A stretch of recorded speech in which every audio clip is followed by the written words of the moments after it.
안녕하세요. 차 한잔 마실 시간에 책 한 권에 대해 이야기하는 책 한 잔입니다. 오늘 제가 가져온 책은 프로젝트 헤일 메리입니다.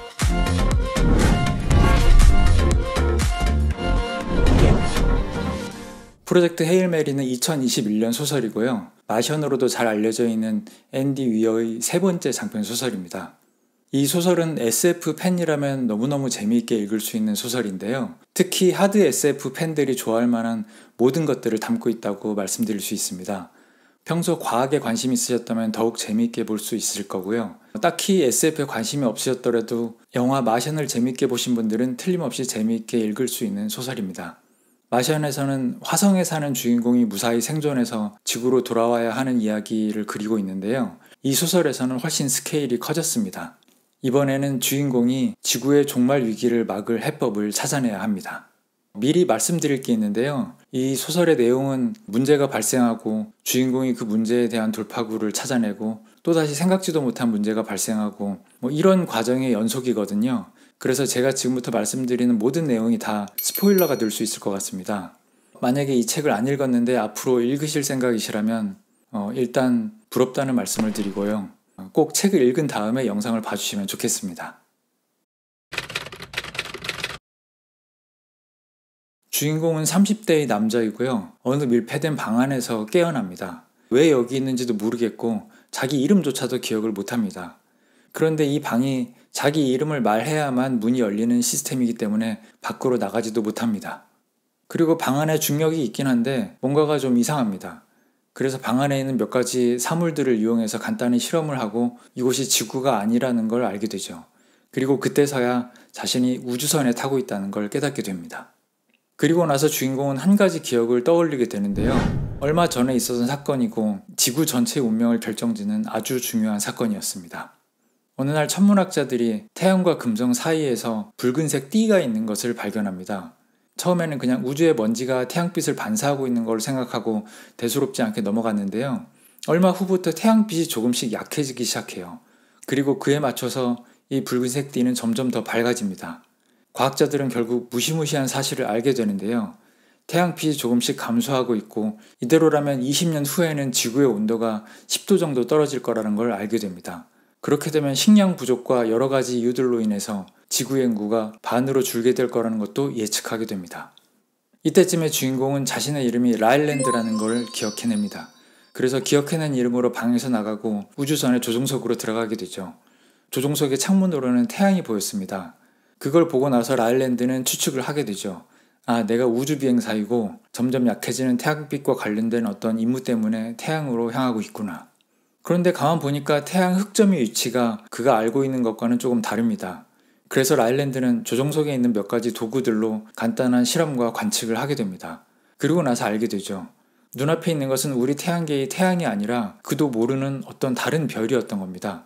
그럼 나는 도대체 얼마나 먼 곳까지 와서 지금 우주를 헤매고 있는 걸까? 그런데 그런 생각을 하는 와중에 다른 의문도 듭니다. 나는 도대체 어떤 사람이길래 몇 가지 실험만으로 여기가 지구가 아니라는 것도 알아내고 또 저것이 태양이 아니라는 것도 알 수가 있었을까? 그때서야 라일랜드는 또 한 가지 기억이 떠오릅니다. 바로 자신이 중학교 과학선생이라는 것이었죠. 자, 지금부터는 라일랜드가 이 우주로 나오기 전의 과거 이야기입니다. 사실 라일랜드는 아주 젊고 전도 유명한 과학자였는데요. 젊은 나이에 은퇴를 해서 중학교 과학선생님을 하고 있었습니다. 그런데 그렇게 일찍 은퇴했던 이유가 있었어요. 라일랜드는 생명체가 물 없이도 태어날 수 있다는 이론을 발표해서 학계를 떠들썩하게 만들었었는데요. 그 이론이 기존의 정설과는 너무 배치되는 내용이라 학자들과 심한 다툼을 겪었었습니다.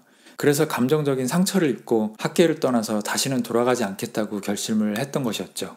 그런데 태양빛이 약해지는 전대미문의 재앙이 찾아오자 바로 그 이론 때문에 라일랜드가 주목을 받게 됩니다. 어느 날 라일랜드에게 스트라트라는 여자가 찾아오는데요. 이 여자는 원래 국제기구의 관료였는데 지금은 전 세계 지도자들로부터 권한을 위임받은 말하자면 이 비상시국의 계엄사령관 같은 사람이었습니다. 스트라트가 라일랜드에게 설명합니다. 지구에서 급히 우주선을 보내가지고 그 붉은색 띠의 일부를 채취해서 왔는데 그것이 우주 공간에서 사는 미생물이라는 게 밝혀졌다고. 그리고 지금 전 세계 과학자들이 그 미생물을 나눠받아서 실험을 하고 있는데 거기에 라일랜드도 참가해달라고 부탁을 합니다.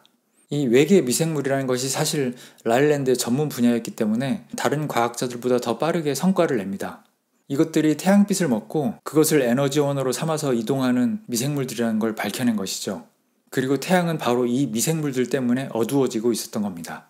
라일랜드는 별을 뜻하는 아스트로와 박테리오파지라는 단어를 합쳐서 이 미생물에 아스트로파지라는 이름을 붙이게 됩니다. 이 명칭은 전 세계적으로 통용되게 되고요. 라일랜드는 스트라트 휘하의 가장 중요한 과학자들 중 한 명으로 활동을 하게 됩니다. 그런데 이점에서 지구의 천문학자들은 아주 중요한 사실 한 가지를 알게 됩니다. 아스트로파즈는 때로 몰려다니면서 지나치는 별들마다 조금씩 어둡게 만들고 있었는데요. 예외가 하나 있었습니다. 지구에서 12광년 떨어진 곳에 있는 타우세티라는 별만은 어떤 이유에서인지 어두워지지 않았던 겁니다. 그러니까 타우세티가 감염되지 않은 이유를 찾아내면 지구도 살릴 수 있는 희망이 있는 거죠. 문제는 그러기 위해서는 우주선을 거기까지 보내서 관찰을 해야 하는데 12광년 떨어진 곳에 유인 우주선을 보낼 만한 기술과 또 그럴 수 있는 연료가 지구에는 없었던 겁니다. 참고로 지구에서 화성까지의 거리는 0.00004광년인데요. 거기까지 가는 데만도 6개월이 걸립니다. 그러니까 단순 계산으로만 보자면 화성까지 가는 속도로 가면 15만 년이 걸린다는 것이죠. 그런데 어느 러시아 과학자가 지금 종말의 원인인 아스트로파지가 아이러니하게도 해답이 될 수 있다는 걸 발견합니다.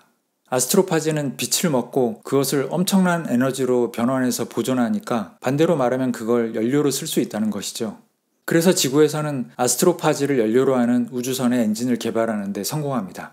그리고 이제 타우세티 별까지 우주선을 보내기로 결정해요. 그 우주선의 이름은 헤일 메리호가 됩니다.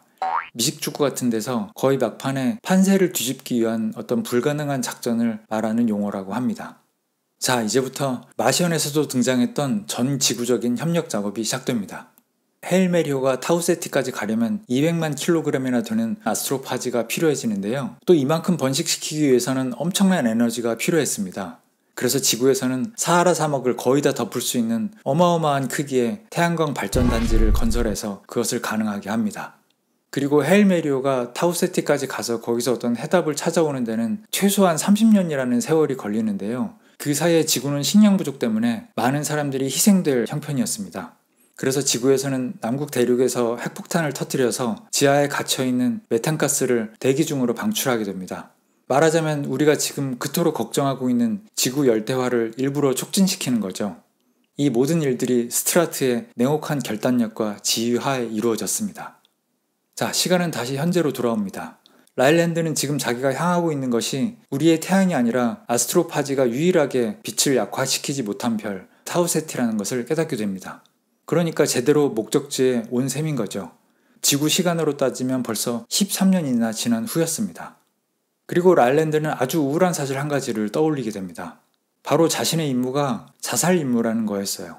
아스트로파지는 아주 효율이 좋은 연료였지만 지구에서 아스트로파지를 번식시키는 데는 한계가 있었기 때문에 헤일 메리호가 타우세티까지 갔다가 올 만큼의 양을 만들 수는 없었습니다.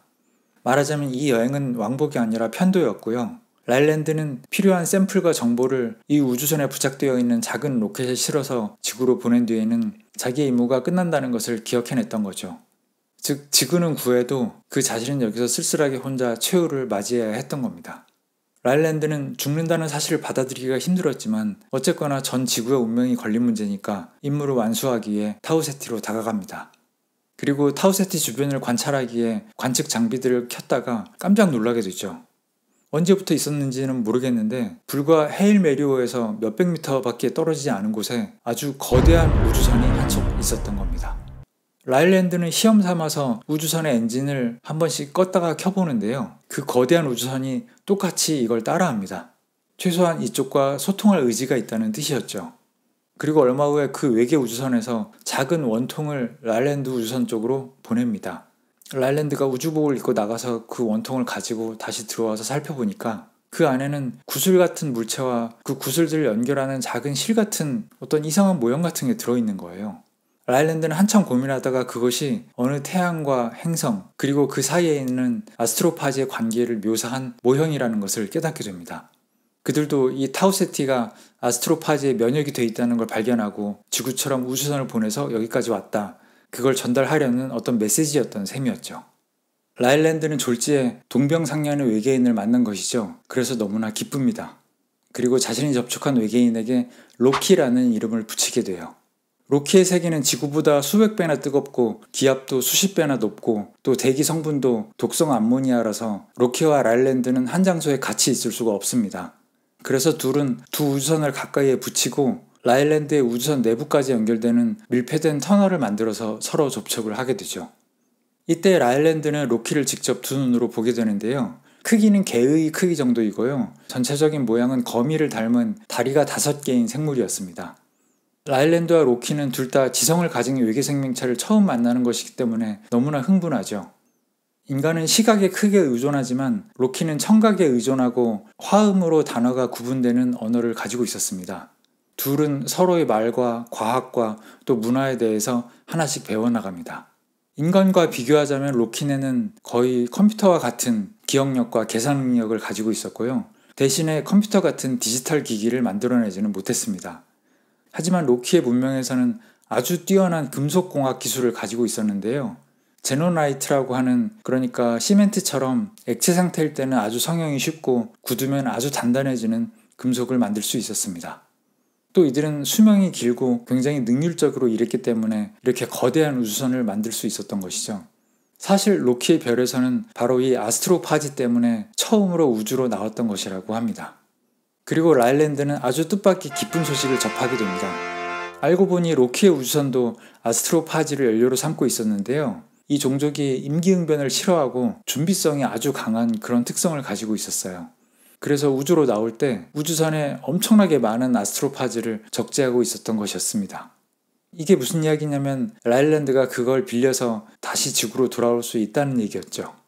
라일랜드는 지금까지 임무에 성공해도 자기는 여기서 죽을 수밖에 없기 때문에 어떤 비장한 기분으로 하루하루를 살고 있었는데요. 로키로부터 그런 얘기를 듣자 너무나 기뻐합니다.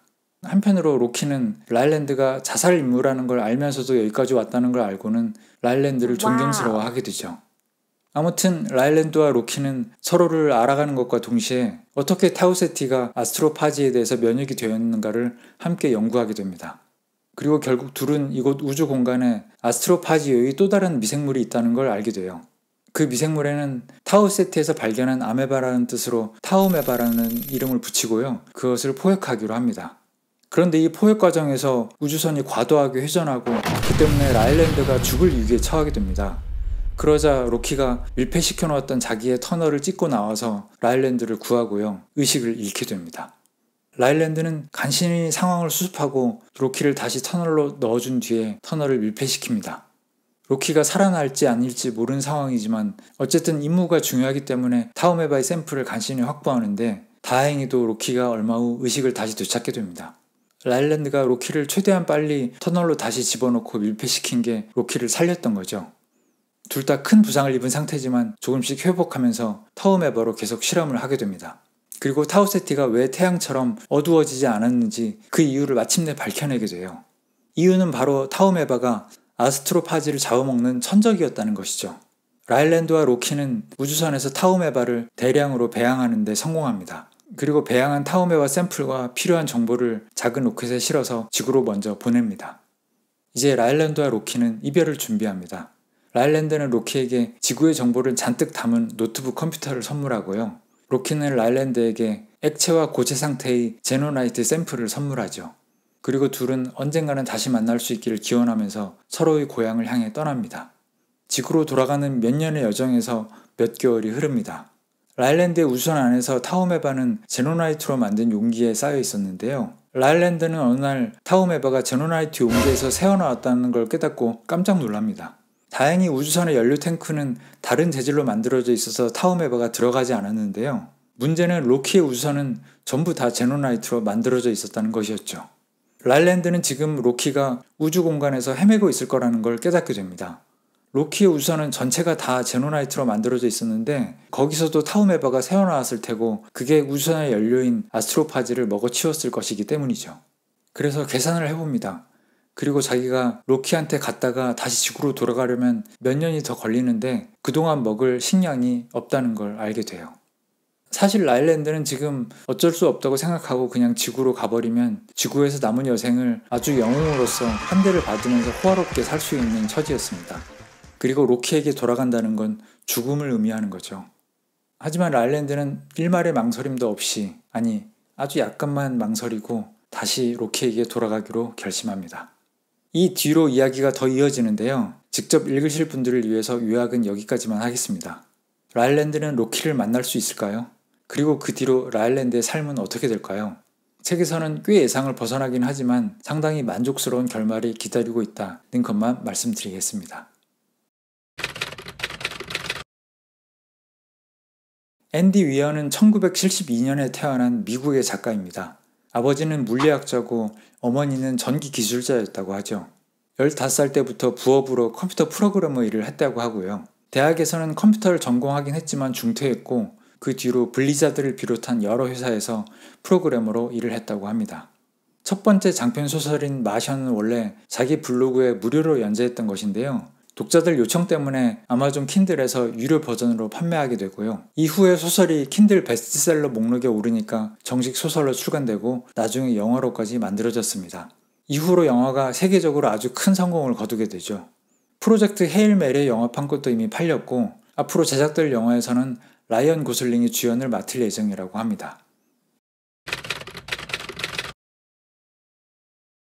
마션에서는 지구 전체가 한 생명을 살리기 위해서 고군분투하는 모습으로 아주 큰 감동을 주었었는데요. 이 작품에서는 그 반대라고 할 수 있습니다. 라일랜드라는 한 사람이 지구를 살리기 위해서 고군분투하는 모습이 잘 그려져 있죠. 그런데 사실 이 소설의 백미는 라일랜드와 로키가 서로 만나서 우정을 나눈 부분이라고 할 수 있을 것 같습니다. 연애와 비교하기는 좀 그렇지만 관계에서 가장 흥미로운 부분은 서로를 알아가는 단계라고 할 수 있겠죠. 저 사람 좀 이상한 사람이 아닐까? 혹은 저 사람이 내 마음을 알아줄까?